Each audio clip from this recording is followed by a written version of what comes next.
If you're curious about getting your real estate license, or maybe you've tried looking into it but couldn't find the right link or the right steps, or the process looks super confusing, in this video I'm going to lay out the exact steps and requirements to get your real estate license and get you on the right foot in your career. Hey, what's going on? My name is Vayna Jerabek, licensed real estate agent of 4 years here in Seattle. I sell houses, I invest, and I do a bunch of other fun stuff. I got my license 4 years ago in 2019, and since building a team and a social media presence, I've helped a bunch of people since then get their license. So today I'm going to give you the laydown. What does it take to get your license? Do you need college? How do we get you to pass that exam? And what are the next steps? So let's get into it. First off, let's clear some misconceptions about the real estate license. I will tell you right now, there are a few things that the real estate course and the real estate license do not do. About 3 of them. First thing the real estate course does not do is it does not teach you how to sell. Before you even buy that course, and I'll tell you the best one in a second, please go into this knowing that you are going back to your public school standardized test days where you are memorizing facts and spitting them back out for the test. Okay, you should remember the content because it covers a lot of legal things that will save you later, but as far as actually gaining your first few clients, especially if you're younger and or maybe don't have the biggest network yet, the course is not going to teach you how to convert buyers and sellers to work with you.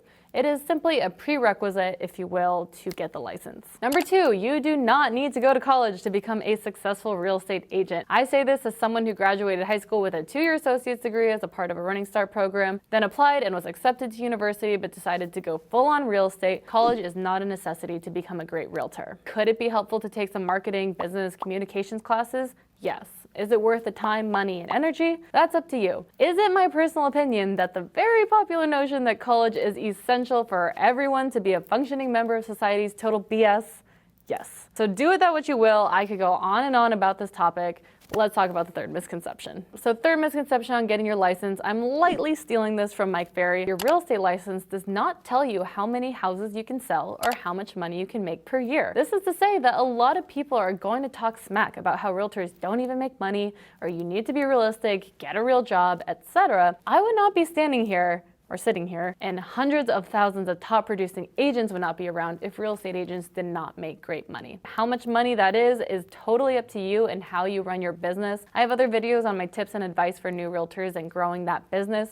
And this one, we're just covering the nitty-gritty technical on how to get that license. But I always like to throw in that people will talk their stuff. But remember that in real estate, there's no cap on your income, and the amount of money you make is entirely dependent on how hard you work. There are no laws in this industry that say that you can't be great. So with that, let's get into this. So step number 1 to get your real estate license, you want to meet the eligibility requirements. This typically includes being at least 18 years old, having a high school diploma or equivalent, and passing a background check. No previous work experience needed. All you need is to be a good standing 18-year-old high school graduate. That's what I was when I started. The top tip here, because it might vary by state, but just get on your state's Department of Licensing website to see the exact steps and requirements for you. So step number 2, this is the big one, take a pre-licensing course. So lots of pre-licensing courses out there. It's going to vary by state to the certain number of hours of real estate education that you need in order to take the licensing exam. But in every state, you get the option to take these courses online or in person. And like I mentioned, they cover topics such as real estate principles, laws, and practices. So if you're an independent learner like me, or you're super busy with other things, I always, just in general, recommend you take the self-paced online course because you can go at your own pace and just knock it out. The best course, in my opinion, is Colibri Real Estate. So Colibri is a national brand. They're in just about every state. They have a very clear module system that sets you up for the test. You'll get textbooks and practice exams to help, and all around they're a very well-built course. So definitely check out Colibri. There'll be a link in the description below. Check that out and use that link when you go to sign up because that'll support me in the channel. So step number 3, once you've completed your licensing course, here in Washington, it's a 90-hour course. You can usually expect 90 to 180 hours, just depending on what state you're in. Once you knock that out and get it done, you're gonna need to pass your state-administered licensing exam. This is going to be in person, and it is very important to study and prepare for this exam to increase your chances of success. My top tips for passing the real estate test are to take those practice exams over and over again until you pass. Every time you get one wrong, physically write down what the right answer was and why, and then study that until your test. And then also the YouTube channel Prep Agent has tons of videos to help you study as well. The biggest topics on the test are going to be law of agency, which covers your responsibilities and how you get to act, fair housing laws, and then ownership classifications and real estate math. Here, a lot of people worry about the math on the exam, but It is very basic. I believe they let you use a calculator too. I cannot stress enough though that you want to be prepared as possible for your exam. Try to take it as soon as you finish your course so that the content is fresh in your mind, and study at least 2 weeks in advance to your test. Now, after passing your test, step 4 is to apply for your license. Woo!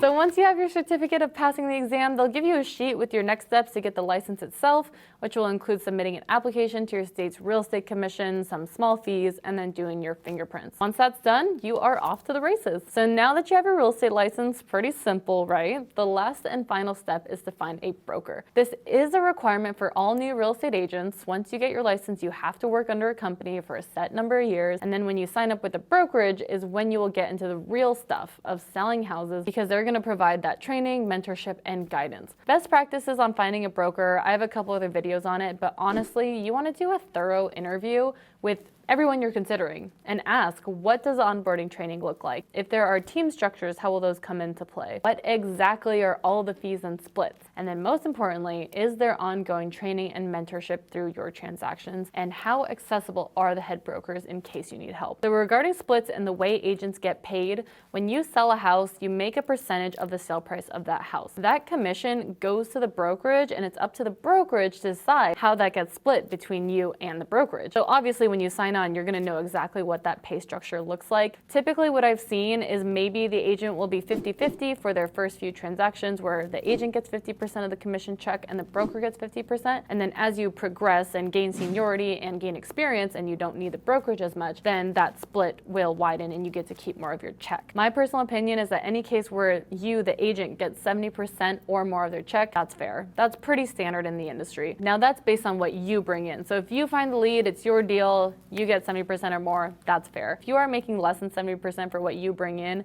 and the brokerage didn't feed you that lead, then you might want to look at other options. And so on the flip side, if your brokerage is feeding you leads like Zillow leads or just referring their business to you and they're taking 50%, that's pretty fair because you didn't have to find the deal. Do I think that makes strong agents? Not necessarily, but that's how some brokers run their model. And so if you want to make the big real estate money, I recommend learning how to find your own business. Another quick note on the split is you'll usually come with a cap. Maybe you'll have a 70-30 split, agent gets 70, brokerage gets 30, but that caps when the brokerage makes $25,000. So once that 30% portion adds up to $25,000, then you move to like a 95-5 or 100% model. That's a pretty common case too. But yeah, interview your brokerages, find out exactly what those pay splits are. Do not sign up anywhere until you know how you're getting paid, so that you're set up when you start and there's nothing out in the open and ambiguous. So these are the basic steps to getting your real estate license. I must note, however, that the requirements and process may vary from state to state. So make sure to check with your state's real estate commission or your Department of Licensing for those specific requirements in your area. So hopefully this video was helpful. I feel like I've done this video quite a few times now, so I wanted to make sure I covered the commonly asked questions and be as thorough as possible on this. There is so much potential in real estate. Take it from me,